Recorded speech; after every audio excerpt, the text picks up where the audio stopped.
Now we're going to look at an autonomous task called the line follower. And if you recall with autonomy, when we create an autonomous program, the primary goal is to accomplish a task. So we have to have something that we're trying to do. So what we're going to do is we'll say that our robot is going to be programmed to carry something. Okay, so let's just say it's carrying mail, for example, around an office building. And what we're going to do is we're going to create a black line on a white surface, and we'll put some turns in there so it always isn't a straight line. And then what we're going to do is we're going to create a program that will have the robot follow the line. And then if an obstacle is detected, the robot will stop and wait for the object to be removed. Okay, so if you think about this, we're going to come along and let's get a thicker one here. So we're going to do something like this, where we draw this line on the ground, we draw this thing, and then then what we're going to do is our robot will come along here, and it's right here. And what it's going to do is it is going to have a light sensor that is going to look down, and it is going to detect the line. And then what it'll do is it'll just move along, and it'll just continue to move until it reaches some obstacle. Okay, so then let's say that the obstacle is right here. And what we'll do is we'll say, okay, so now there's an obstacle. So the robot will come up and it will stop. Okay, so it'll stop right there. So you say, well, what kind of a task would this be? I mean, why would you ever do this? So imagine you're in an office building or a school or something, and you want mail to be delivered from the front office into every classroom. So somebody puts a piece of black tape down all around the school or the office building, and it goes into everybody's office or everybody's room, and it comes up right by the desk. And so then everybody puts an obstacle next to their desk, and what that does is the robot will come along, the mail is put on the robot goes into your office, and then it stops right by your desk. And then you reach down, grab the mail from it, and then you remove the obstacle, and the robot continues on its way. So this robot is just circulating throughout everybody's office, and it always stops whenever it sees this obstacle. So you just so that's an example of delivering mail to everybody in your school or at your company. Okay, so what we need to do is we are going to detect the line using a line follower algorithm, and then we're going to use the light sensor for that. And then what we'll do to detect objects is we will use the ultrasound sensor. Okay, so let's take a look at a simple line follower algorithm. Now, when you do a line follower algorithm, you're actually not detecting the line itself. What you're detecting is the transition between the edge. You're detecting the dark region and the white region. So you're detecting this right here. You're detecting this transition. And you think about that, that's what the light sensor is really good at. It's good at detecting contrast in colors. So a dark color over here, light color over here. So the most simple algorithm that you can do for a line follower is to put a switch and to say, if I'm ever over in this region, if I'm over here in this region, I'm going to turn slightly to the left. Okay, so if I see white, I'm going to turn to the left. And then if I get into this region and I see dark, I'm going to turn to the right slightly. And then if I come over here, I'm in the white, so I'm going to turn left. And then I'm going to see dark, so I turn right. And then I'm going to see white, so I turn left. And you just go back and forth across this transition.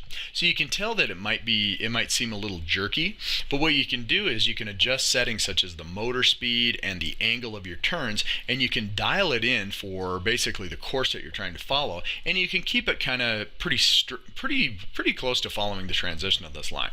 Okay, so let's take a look at how we would do this. So let's go ahead and bring up our Mindstorm software, and you'll see here that I've got my taskbot, but I've also created a new course. So I have this course where I've put some turns in here. So I'm going to have this line that I'm going to follow, and I will come around here, and it's got different turns in there, and we'll see if we can do this. So let's start by doing the line follower algorithm. So I'm going to go ahead and say line follower 1. And I'm going to come in here, and the first thing I'm going to do is I'll go ahead and put my loop structure down. So I'll go ahead and pop that baby down, and then what I'm going to do is let that loop forever. Now I'm going to put a switch in here, and we're going to add in the ultrasonic sensor in a minute, but let's go ahead and just get the line follower working. So I'm going to take this and I'm going to come down here and I'm going to turn it onto the light sensor. And remember that our light sensor is connected to port 2 of our taskbot. And what we're going to do is we'll just keep it right in the middle, so we have 2 paths within the switch. One when it sees the light, and one when it sees the dark. Okay. So all I'm going to do is I'm going to put a move block in here. So if I see white, what I'm going to do is I will want my taskbot to turn slightly to the left.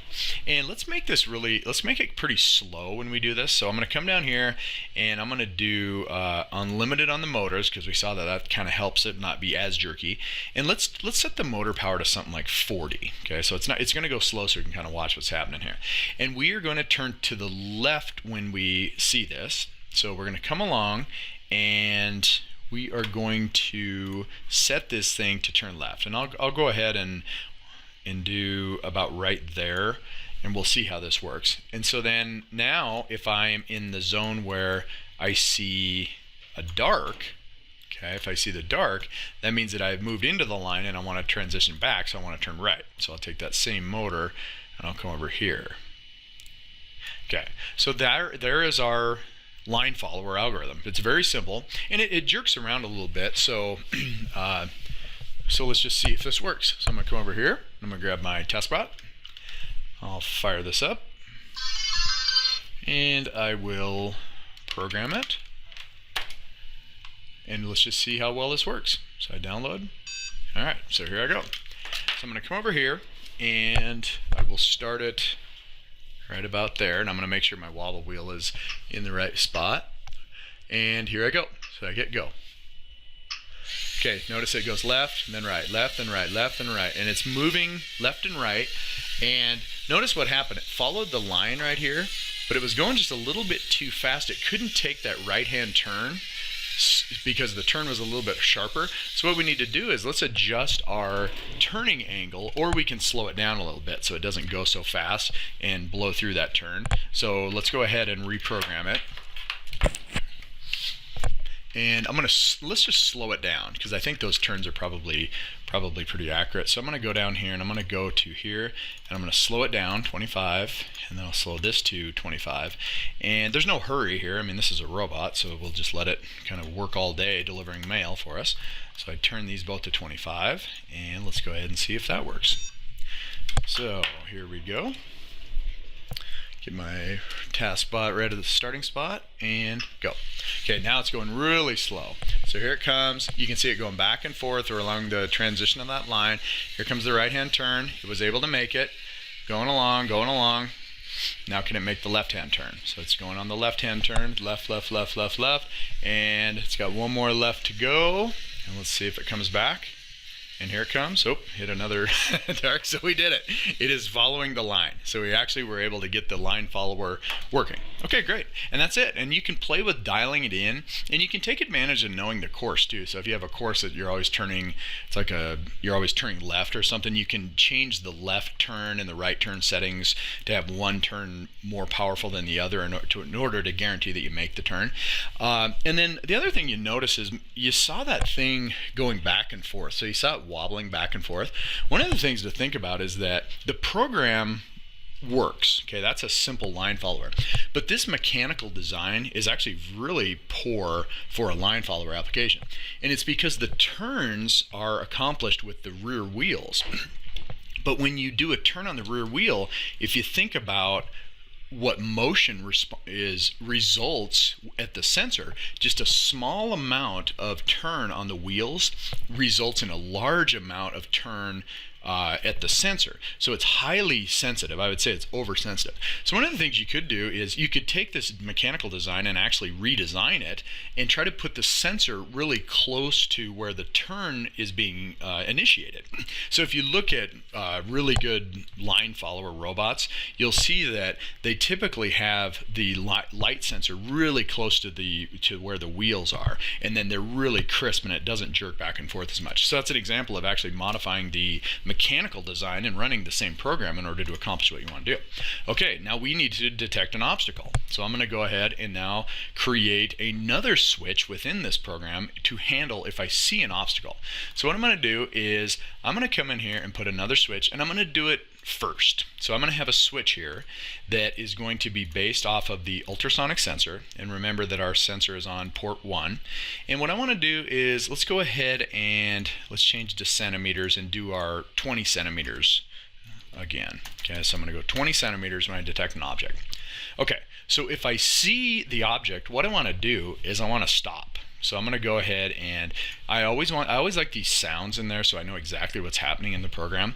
And I'll go ahead and say if I see an object, I'm going to play a tone and just play a little bit. You don't have to wait for completion. But what I really want to do is stop. So I'm going to go ahead and grab another motion block and I'm going to program it to stop. Okay. So now we're sitting here and I come through. First thing I do in my program is I check to see if there's an object. If there is an object, I play a tone and I stop. If there isn't an object, what I want to do is I want to perform the line follower task. So I'm actually going to grab this other switch and I'm going to drag it inside of the ultrasonic switch. So now what I have is I have a nested decision in there, and that's perfectly legal. That's perfectly fine. I'm going to pan up here so you can see the whole program. That's perfectly legal to do, and this becomes a pretty complicated program actually at this point because I have multiple paths here. So let's take a look at if this will work. So the line follower algorithm was already debugged, so it should be able to continue to run. So I download this and I'll go ahead and fire off the line follower. Okay, so it's going, and what I'm going to do is I'm going to take an obstacle and see if it sees it. It sees it. So it plays the tone and it stops. So this would be the example of this is the robot comes up to your desk, you have your little obstacle in the way, you say, oh, it's playing a tone, the mail must be here. So you reach down, you grab your mail off the robot, say, okay, go ahead and go to the next classroom. So then the robot follows the line into the next classroom and until it sees the next obstacle, and then what it does is the next person grabs the mail and off it goes. Now notice that didn't take the left-hand turn very well. So what we could do is we could dial in some different settings on there. So let's see if it does it this time. Remember, one of the problems with running the motors really slow is it just doesn't have a lot of control on there. Another thing, yeah, so there we go. I might want to bump that up to maybe 30 and see if it'll be, because it looks like it just, when it goes to take that turn, it's just having a lot of trouble getting that left-hand turn.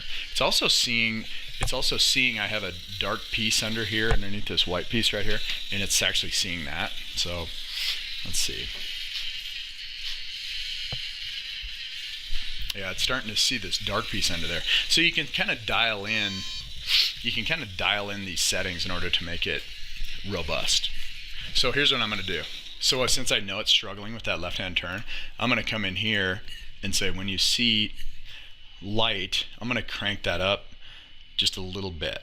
Okay, so I'm going to make it go a little bit sharper, and I'm going to pump the power up on both of them so that it isn't as sensitive to these little things, and hopefully it blows through all these little corners here. So let's go ahead and download this.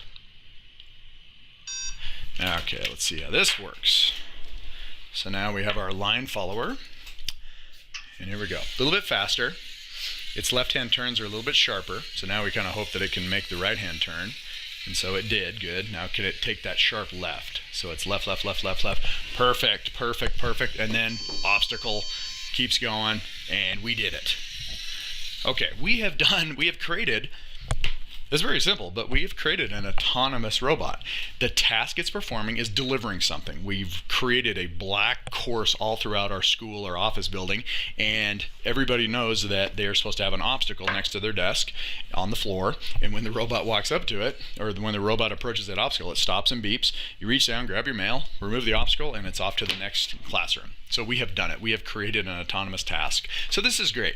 So what does this mean, though, when we talk about what we're learning?